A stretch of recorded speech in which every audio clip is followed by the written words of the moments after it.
We don't have to spell out what is transparent. What we have to look at right now is going forward.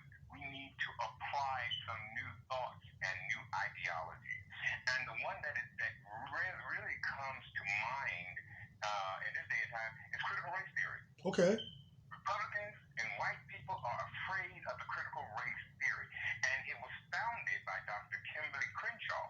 And it simply says the intellectual movement and loosely organized framework of legal analysis based on the premise that race is not a natural biological grounded feature of physically distinct subgroups of human beings, but that's a big thought. That's a lot in that thought. But a socially constructed, naturally invented. It's culturally invented. It's a social and structural, culturally invented category that is used that does use race to oppress and exploit people of color. Critical race theories holds that the fundamentals of creating and maintaining society and economic, political inequalities between whites and non-whites, especially African Americans. A good example of that is MAGA, and as well as the QAnon theory. We have these types of examples, and they're forwarding and they're advancing because the Ku Klux Klan, everybody know about it. I was confronted with the Ku Klux Klan in Montgomery, Alabama. During that time, we would see them marching down the streets with their white sheets on and so forth, and then we would see the police come through the neighborhood on the white motorcycle. And if you realize, you remember, George Wallace was our governor. Okay. And now we have the melanated governors like DeSantos. Doesn't DeSantos represent melanated individuals? It sounds like Hispanic American to me. So Santos and a few other melanated individuals, they're on the bandwagon with the other theorists, which is speaking out against critical race theory. And critical race theory has nothing to do with race. It's the institution that uses race to oppress people of color, especially black folks. And the one that recently comes to mind for me is working for FEMA. I worked for FEMA when during the floods in 96, 97, whenever it was, up here in Sacramento. And when I got here, I was coming from a very liberal base in Los Angeles. Gotcha. And when I got here, I worked at Major Air Force Base. I went into the personnel office to fill out paperwork, and while I was in there, I was talking to a friend of mine. And as I left, when I left, my friend called me and she said, Jonathan, do you know that lady did you see a lady that was in here waiting to be served after you? And so I said, yeah, I saw it. I said, what about it? She said, your voice frightens her because you look like O.J. Simpson. And it was during that time that this type of a mentality was pervasive throughout society. So when we look at things, it's not a continuation, it's a restarting. It's a restarting of the racism. It's a restarting of the homophobia. It's a restarting of all of these ills that troubles our society, but nobody's talking about it. We don't have to really bring up critical race theory because history is so pervasive, it's so out there. It's screaming it out. For instance, Tulsa, Oklahoma. Right. I have never met so many people until Tulsa, Oklahoma came out.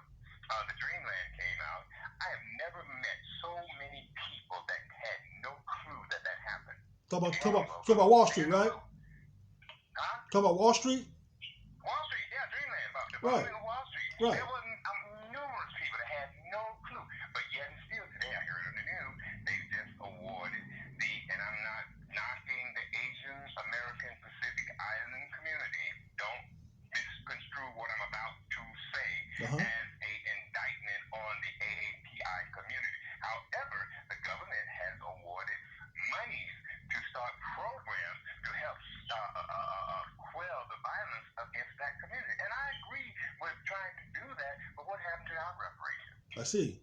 Exactly. That's something right there and going back in regards to the Wall Street, the Black Wall Street, it was purposely not educated or given as a history because they didn't want our people to know. They didn't want them to know that part of history or anybody for that matter.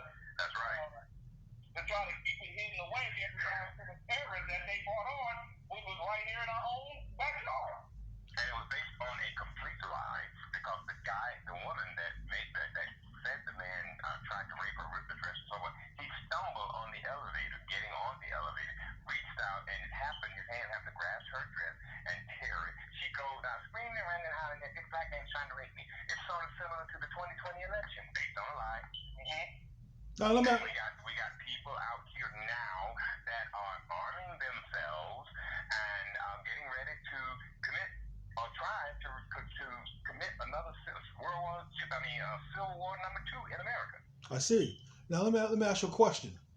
Go ahead. Based on, you said the AAPI giving them helping them, giving them reparations and that type of thing. Right. They're starting programs where they can call in, phone-based line, and so forth, where they can call in when there's a threat or when there is someone that has been injured based on the fact that they are aging out of physical, and it has something to do with tying it to the coronavirus. Okay, I see. Now, say for instance, like us as African Americans, you know. Right. Now, one thing you must understand, like I told you before, the first 12 amendments wasn't written for African Americans. No, they weren't. We're slaves. Now, Amendment 13 to 17 was written for us, and the 14th Amendment was rewritten for the Civil Rights Movement when Lyndon B. Johnson signed the Civil Rights Act bill. That's right. So therefore, we as African Americans must demand our rights according to the Constitution. That's correct. But if you don't know what's in the Constitution, if you don't hold on. If you don't know what's in the Constitution, how can you demand that? You know what I'm saying? You got to know what's in the Constitution. See what I'm saying? That's correct. And therefore, you know, my beef is with certain churches, man.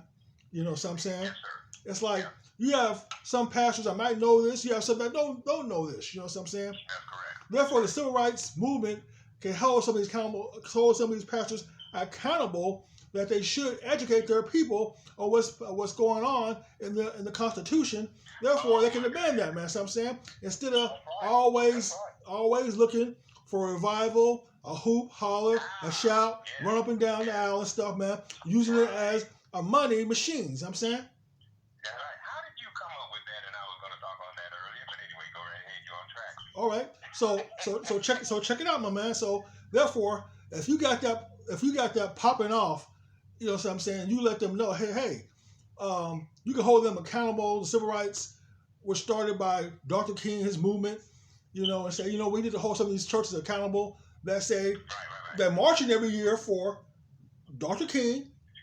See what I'm saying? But there are no changes in policy. Exactly. There you go. They marching every year for Dr. King. Therefore, if you want to hold something that has to represent him, you know, unless it's some kind of money thing going on, they can give you know what about him. See what I'm saying? We really have to go back that far. You know, the John Lewis law that's being trying to push through Congress, and they're fighting against that.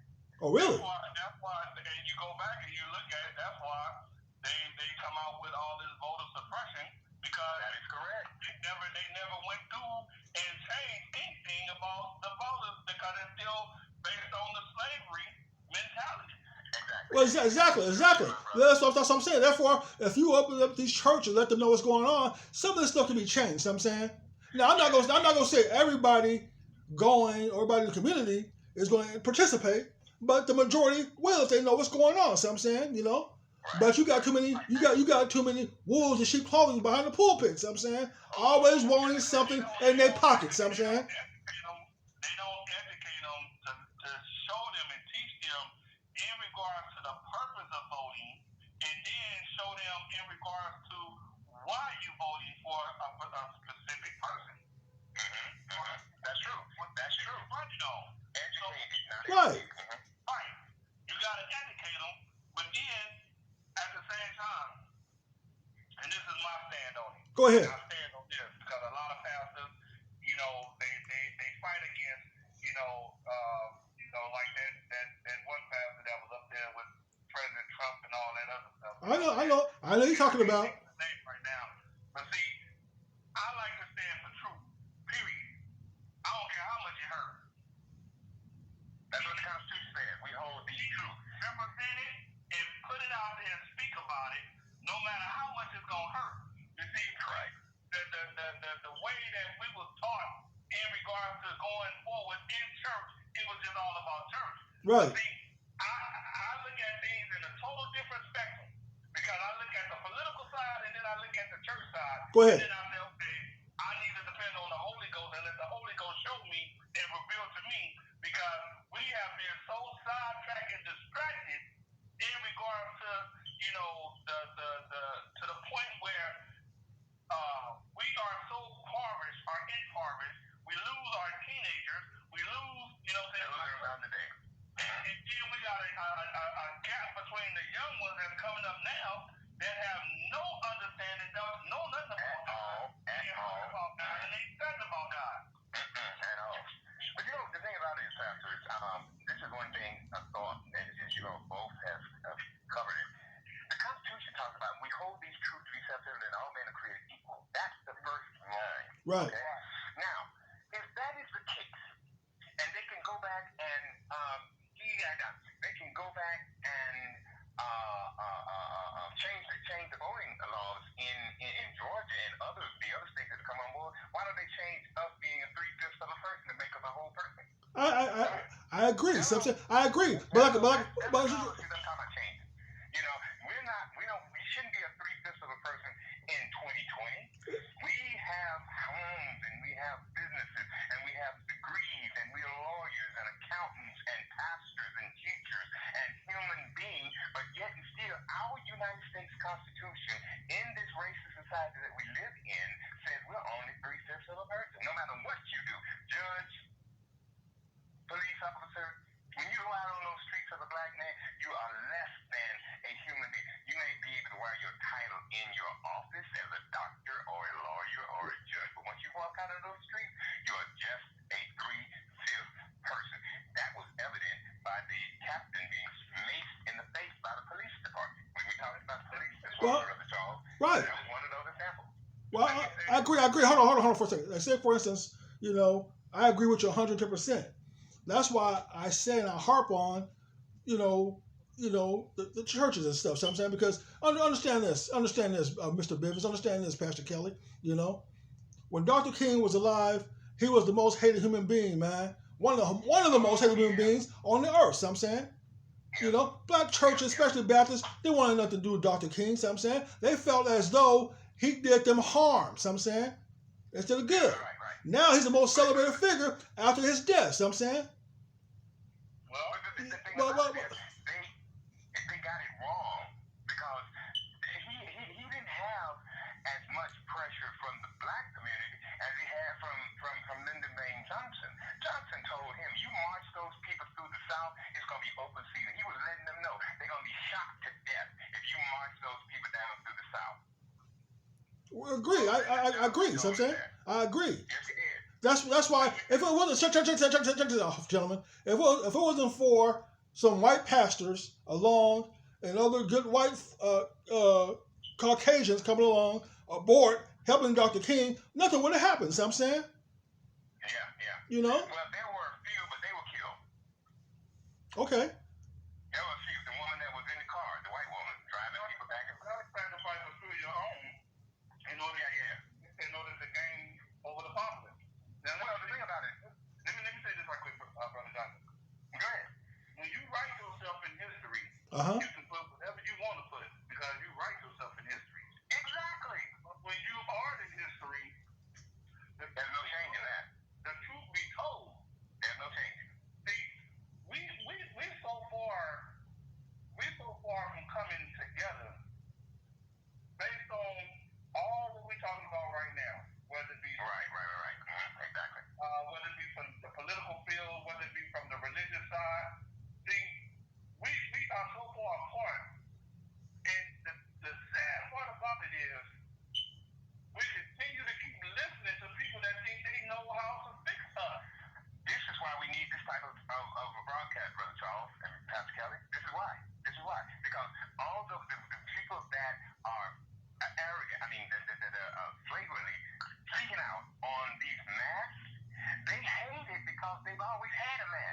I see. Look, you know what I'm saying? They hate the fact that we wear masks, to cover for the coronavirus, because they've always had a mask on to perpetrate the fraud that they are human, likable human beings, and they're scum. And they feel a lot of those people in that QAnon theory and that race, QAnon theory, the race-based haters, critical race haters, they feel that they've been exposed by wearing these masks, because while they're wearing the mask to protect against coronavirus, you're exposing them as a fraud. And the coronavirus did just that, because it showed the inequities and the problems in the medical field, where those doctors, and we didn't look at them. We didn't look at the doctors as being our nemesis to some degree. There's some great doctors out there. I got a fantastic doctor, by the way, and he's not my color. But the fact of the matter is, I always check and recheck and put things on notice. If I'm going to be recommending something, I'm going to have some information on it. Why am I taking this medication? And why can't I stop taking it based on, et cetera, et cetera. But the thing about it is, history is speaking out loud. And you don't have to have anybody teach you critical race theory, and all the Republicans are running against it, and they have a meeting down in Texas. I don't want that talk to my children. No, you don't want to talk to your children, because it's the truth. Uh-huh. That's why you don't want to talk to your children. And it's not about what you think it is. It's not about race. It's about your usage of race and institutionalized racism. That's why it's institutionalized, because they use race as a basis for justifying their action. For instance, war on drugs. That's a joke if I ever saw one. That is a joke if I ever saw one. War on drugs, it was nothing but the lie against young black men who weren't able to get jobs and turn to entrepreneurship. I'm not condoning it, not at all, because I saw how it makes it up. But who put it there? And who was benefiting and profiting more than non-blacks? Okay. It was blacks that was getting, and then the war on drugs ended up making them unemployable. Why? Because you now have a felon. So now we're going to institutionalize in race that your felon is keeping you out of the loop. You can't get a job. So you're going to have to go back to either doing what you were doing that got you in jail at the first place, or you're going to have to become homeless and just stay on the streets in a tent. Mm-hmm. And that's what's happening across America. Institutionalized racism. It's not about you being white, not about me being black. It's about using the race in that institution in order to keep control. The biggest fear that I think a lot of people have in America is losing control to the melanated people, because they feel that we will treat them as asinine and as vile as they treated us. Well, when you are the original people, you do things to try to distort and to bring and put an image over in regards to this, because we are the original people. And no way of going around it is just get straight to the point. We are the original people. We've been suppressed ever since they have come into, which is the knowledge that they was taught from our ancestors, and then they turned around and they used it against us. Well, the thing about what happened was we came out of our. Let me finish. Oh, go ahead. I thought it was something. Yeah. And so when you go and you look at, and I still harp on this, and I try to educate as many people as I can. Go back and read the Willie Lynch syndrome. Yeah, we got that. Yeah. Mm-hmm. See, all the way back up to today, and we look at all what's going on, like you said, in regards to how they use racism at a certain point in time when it comes to going up running for office. Okay. See, that's the building block right there. Those are the building blocks of getting to the point where we are woke and allowing other people to be woke as well. And you're absolutely right, because all of those things are the building blocks. But right now, we're looking at today. EOP, that's a joke. Equal opportunity, equal employment, EO, employment opportunity. Black men had to have a stepping fetching attitude to even hold a job. Right. You know, you can't speak on no wrongs below. Your voice is frightening to the Secretary of Staff, so it's too deep and so forth. So those are the things that causes institutionalized racism to be embedded in a society. Like, for instance,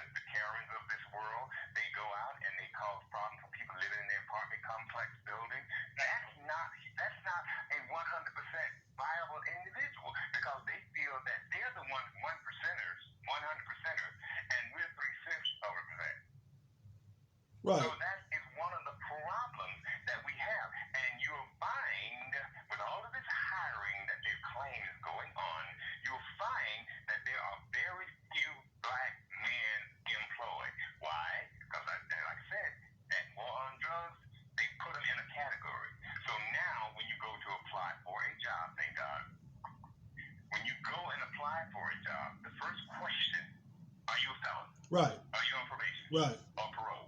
True. They don't ask that of white boys. They really don't.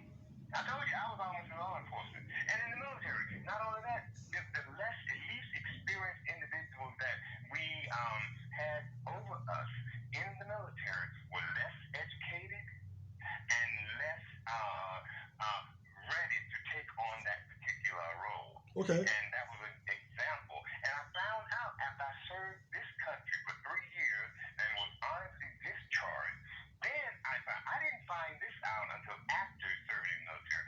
I don't know if it would have made any difference or not because we were in the phase of being drafted, but there were states that would hang black men in their own uniform after work, after going and fighting for this country in World War II. When it got bad, walking down the streets of certain states and towns, they were hung, they were gathered up and lynched, hung on a tree after trying to. And did anybody make note of that? Did you make note of it to the point that we're going to rescind those types of aggravated assaults against another part of our culture in the side of the United States of America? Is this America? Yes, this is America. Because these are things that have been implemented and put in place in order to take charge and keep control of the melanated population, especially, y'all know it, black folks. I agree. I agree with you 100%. You know what I'm saying? Yeah, the You war know, on drugs it's was just, nothing but to put black men in check. That was all. yeah, I agree with you. Now, the problem is we have this problem. You know, we have to now come up with a solution to fix the problem. See what I'm saying? Yeah. You know, Talk about it. That's what the solution is. and how you fix the problem is you have to have people in office, first of all, that has your best interest at heart. Number one. See what I'm saying? You got to be a smart voter to do background on these individuals to know where they come from, what education they have, and so forth. You know what I'm saying? Number three, you also got to hold these people accountable. See what I'm saying? You can meet with the senator, you can meet with the governor, you can meet with the mayor. It might take you a minute, but you can meet with them to let them know, hey, you know, I live blah blah blah. What's going on in my community? What can you do to help? See what I'm saying? I'm gonna say this. I got to go. I'm gonna say this real quick. In every city, man, you have a city mayor, correct? That's correct. Okay. Every city has different zip codes. That's correct. Now, in every zip code, you know, you have a different tax bracket. That's correct. Those of a higher tax bracket, you know, get certain benefits than those in a lower tax bracket. That's so. So therefore, That's right. Those in lower tax bracket don't even know what's going on. You know, you have a city mayor. See what I'm saying? City manager. Now watch this. Right. So watch this. Therefore, you have someone like say for instance Sacramento. You have Fair Oaks community, right? Say for instance Sacramento. You have the Fair Oaks community, correct? Yeah. And then you have Del Paso Heights, right? That's correct. Look at what's going on in Fair Oaks to go to Del Paso Heights and see what's happening there. Oh yeah. Because the people in the Heights don't know what's going on with and they don't even know they have the rights to go to the city mayor. See what I'm saying? Put it this way, they don't have a major grocery store in Del Paso Heights. This is why it is so important for them to maintain control, because if you get into a position and you start learning what's going on, then you will make things different. And look at this president we're looking at now. All this money he's sending. My daughter was telling me yesterday, the child and the family approval act or whatever that act is. I'm sorry, Mr. Biden, but the act that he implemented to help bring minority children out of poverty, they are screaming bloody murder. How are we going to pay for it? How are we going to pay for it?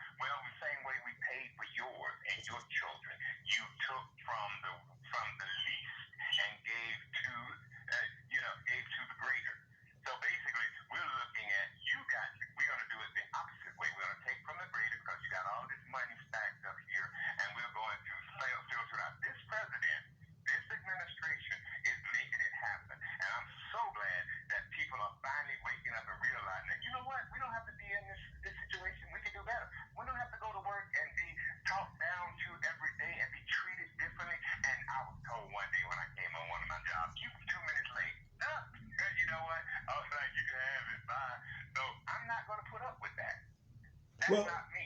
okay. But there are others in positions that are not able to speak on it and walk away from it as others do.